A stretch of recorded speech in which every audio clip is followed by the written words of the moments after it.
Hey everyone, Chris Stegall here from Creme de la CRM, and I am just realizing that I'm wearing the same sweatshirt as my. But enough of that. We are jumping in. The Spring 25 Salesforce release is on the horizon. We are just about 3 weeks away from the big release weekend, and we are doing another round of release highlights, the series where we run through the release notes, pick and pull out the features, updates, and upgrades that we are the most excited about, and share them with you and encourage you to do the same in the comments so that we can then highlight those features, updates, and upgrades for other folks that should be excited about the same thing. Today, we are taking a look at updates related to Experience Cloud. And let's not further ado, let's jump right in. This first update is one that's a long time in the making. Let me give you a little bit better view there. I'll zoom in and then maybe I can I can't really shift over. Okay. Now we are getting URL updates, a little bit more customization configuration ability in terms of LWR sites, so Lightning Web runtime sites. You will now have the option to get rid of that /s in the URL. Longtime Salesforce users and admins will know that that /s was always sort of a easy cheat sheet way to tell if a public website you were looking at was built on the Salesforce platform.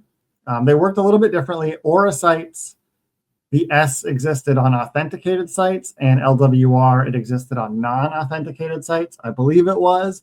And then in winter of 2023, the winter 23 release, I think it was, we got the option to no longer include the /s. Here, I actually have it open here because I was prepping. Winter 23, we got the ability to no longer include /s at the end of URLs. And all new LWR sites, we're going to have that. What this change, though, is the ability to remove the /s from old existing LWR sites.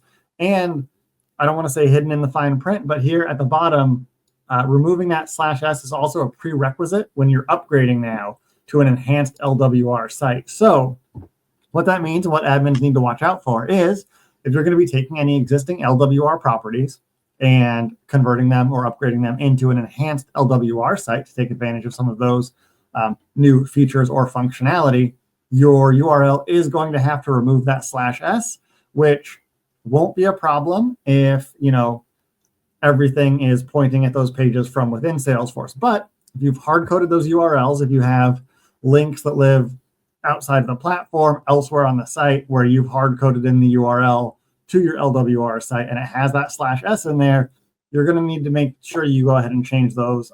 So just do an audit, look at all of the places where links to that LWR site exist so you can get them updated before you change it. But this is going to be a potentially, a little bit of a headache for folks that need to go through and make those updates. But it's going to be a big relief to folks in the marketing and branding departments who like the domains to be exactly the way they want and don't like to have to add any extra characters like that /s. The next update that we're getting is one related to logging in. Authenticated users will be able to log in with one tap using the Biometric Login Button. This is a feature that we are used to on phones now. Various password manager apps as well, using either fingerprint or face scan. Experience Cloud is getting that ability as well to do a face or fingerprint recognition. And it's going to be a button that pops up, creates a prompt, and then presumably you'll have to do it on mobile or share a camera for the scan. Unclear, how this would work on a desktop without a camera. I imagine it would not. And I honestly don't know exactly how the fingerprint scanners work, and whether or not that would work with a webcam if I could just, boop. Better hope not. Otherwise, I just gave all of you my biometric data. So let's hope that does not work.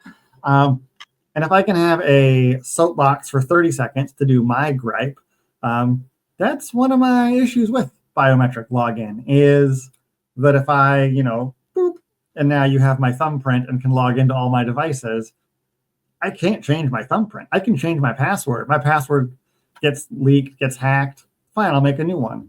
My thumbprint gets hacked. I can't make a new thumbprint. Same thing with a face scan. If I could shave my beard, I could grow the beard. You could try doing some of those like makeups that make your face unrecognizable. But we only have one face. We only have one set of fingerprints. So I'm not a huge fan of basing credentials on things that I can't change. I do love a password that I can change, and I'm fine if you want to, 2FA me and send me a text or give me a call or send me a letter, ask me to solve a crossword puzzle, send it back.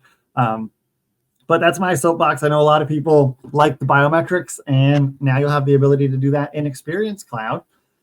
Last, but certainly not least, update coming to Experience Cloud in spring of 25 is the ability for visitors to view records with a new record list component. So imagine a record list component in org now being able to be served up to folks on your Experience Cloud site.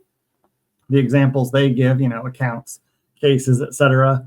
But this is going to be, I think, huge for the case that immediately jumps to mind is like public sector, where you might have a constituent portal and you want to show them, roadworks projects that are going on, or the wait list for tree trimming services, or the expected whatever, any sort of internal list that you would want to make public. It also is going to have the ability to have a built-in search feature, making it easier to navigate for site visitors, styling options, so it should be able to fit in with the look and feel of your site easily. And I think this is one of those things that a lot of folks, when you build an Experience Cloud site, you are imagining the ability to share relevant data with folks on the site without having to, worry about them having broader access to your org, the ability to sort of publicly surface relevant things in a safe space to do that. And I think this is really going to improve admin's ability to achieve those goals that are, likely set forth by the higher ups who were sold Experience Cloud. So this is an exciting thing. So quick recap here. I do like keeping these videos short, and at 7.5 minutes, I have kind of failed already. So let's go, reverse order here. We are getting the ability to have a record list component added to Experience Cloud sites, and thus surface more data and make it more easy to navigate and find for our users. We are getting the ability for users to log in with one tap with biometric data, either fingerprint scan or face scan. And we are getting the ability to remove those /s's from our URLs of LWR sites created prior to winter 23. And also getting a little bit of a warning that if we're going to upgrade any sites, we will have to remove that S. So optional, but also not so optional if you're going to make changes, and just a heads up to look at where you might have those links hard-coded in your HTML so that you can go ahead and get them updated. That is another round of release highlights for spring 25. I will say, please be sure to like and subscribe.